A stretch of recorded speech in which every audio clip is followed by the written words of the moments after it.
stuff that you can wear in a post-fight scrum when you want the fight. That's it. I mean, I visualised it, you know, get the win, get that finish, be wearing the suit, looking all nice after it, and looking forward to a couple of celebration drinks with my friends. And what was it like being out there, obviously, not just out there tonight, but when you found out that the UFC was coming to Scotland, coming to Glasgow, you'd be on the card, helping promote it, and then finally be able to fight and perform and win in front of that Scottish crowd tonight? I mean, well, it was announced that they were coming to Scotland before I was even in the UFC. I still hadn't had the call, so I suppose when it was announced, I was just hoping that I was going to get that call. I kind of thought that would be my debut because I had worked hard outside the UFC. You know, I was Cage Warriors champion. I had been Bandmaster champion.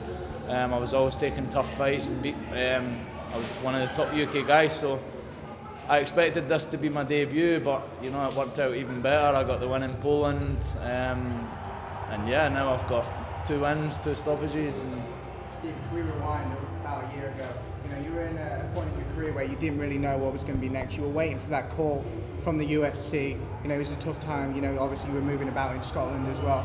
To be here in Scotland, to get such an emphatic victory, looking at some of the struggles you faced in the past, does that just make everything so much sweeter?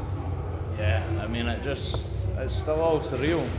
Even before it just feels absolutely unbelievable. I mean, I've had so many hard times, and I suppose you know, people were telling me, you know, like they've had hard times, and you look back and you've just got to keep, you know, people were trying to motivate me, keep going. You know, you'll look back and laugh one day, and it'll all be worth it. And you know, I kind of thought that was maybe just a bit of encouragement, and didn't think it would come true.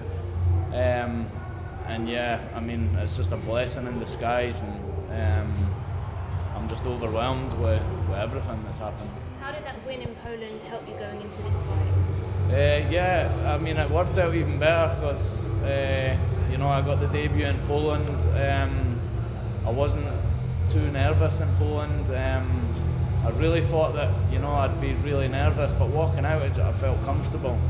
I just felt like I was doing what I always did, you know, because I've fought on top shows. I was a little bit more nervous for this one because I had a lot of fans here, all depending on me. But yeah, even, you know, I still felt comfortable out there, considering, you know.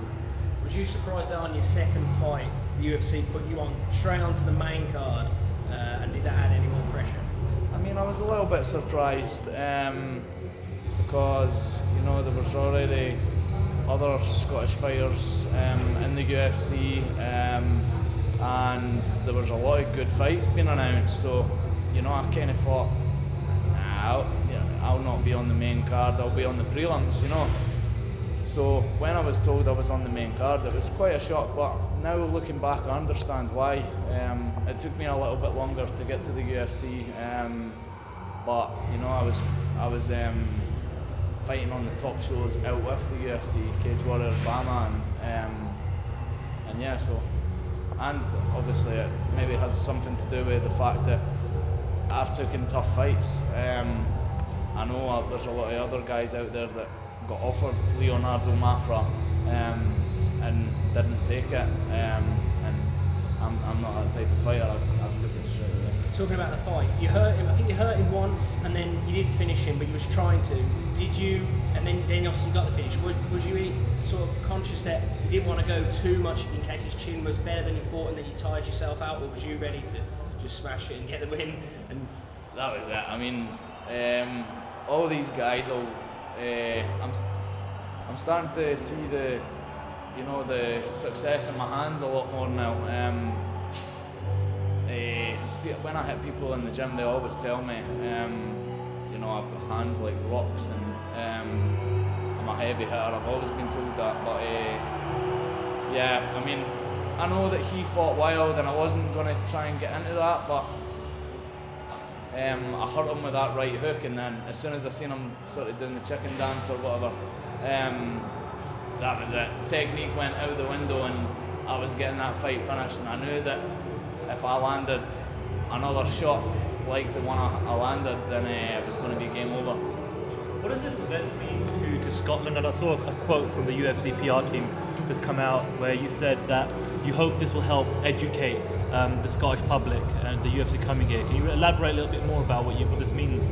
Yeah, well, I mean, Scotland loves fighting. I mean, they've got history. Fighting's in our blood.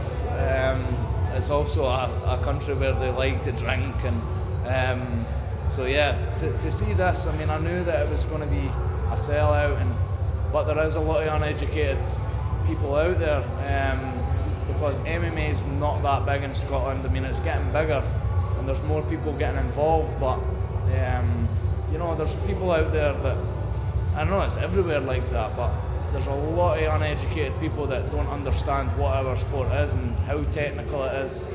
Yeah, so I just hope that they can get a bit more educated and get involved.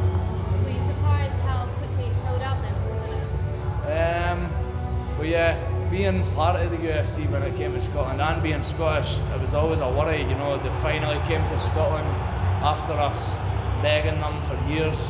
And then there's that kind of worry where it's on your shoulders, you know, what if it doesn't sell much tickets and it doesn't sell out? But yeah, it's just unbelievable, the fact. I think it was a couple of hours that officially sold out, and yeah, and I mean, there's a lot of people out there, friends of mine and fans of mine, that wanted to come but just couldn't because it was sold out. Going on to this, from this fight, do you see when you want to get back out there, the UFC go to Dublin in October, is that a card you can see yourself on? Yeah, I mean, I've came out there, I've not got any injuries. I mean, there has been a few niggles throughout fight camp. I had an accident 4 weeks ago. That is better now. I mean, it was a bit of a struggle throughout fight camp, getting past that and trying to fit all my training in. But that's all better now.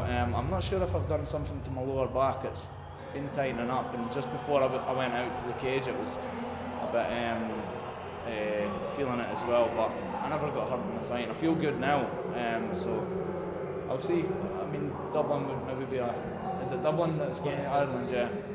Anyone in mind who you'd like to fight? That's my fiance's birthday as well. Hers is the 26th of October, so you know, it could be a good wee weekend away. I've not really got anybody in mind. I mean, me and Norman Clark had a little bit of talk on Twitter, and yeah, so I think that would maybe make a good fight. How would you see a fight between yourself and Norman going? Well, I always believe I can beat anybody that the UFC put in front of me. Norman Clark's one of the top sort of European guys. He's been in the UFC a while. We're both southpaw, both fairly similar in styles. I mean, if I was going to fight him, then obviously I believe I'd knock him out or submit him. But yeah. How are you going to celebrate the win?